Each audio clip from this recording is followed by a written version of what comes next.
کمیته ولایت‌های فوق‌العاده تاجیکستان خبر داد که صبح 9 مارس تقریبا ساعت 09:42 دقیقه در کیلومتر 472 راه دوشنبه کولوب دروازه خوروغ در حدود دهه شپت نویه روشون ولایت مختار کوهستان بدخشان سنگریز فرآمده. این راه بین المللی را در قسمت ونج روشون موقتا بست. گفته می شود در حال حاضر برطرف کردن عاقبت‌های این آفت طبیعی ادامه دارد.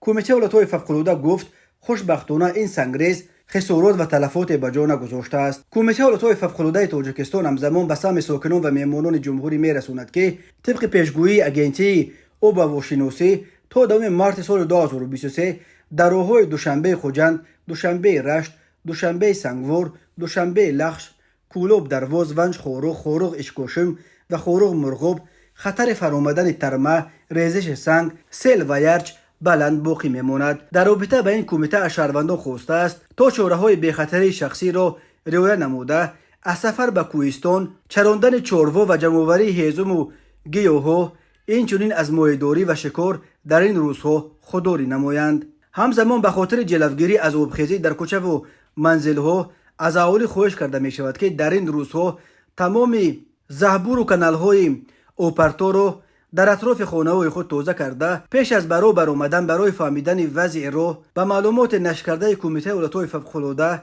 وزارت کارهای داخله و وزارت نقلیات توجه کنند.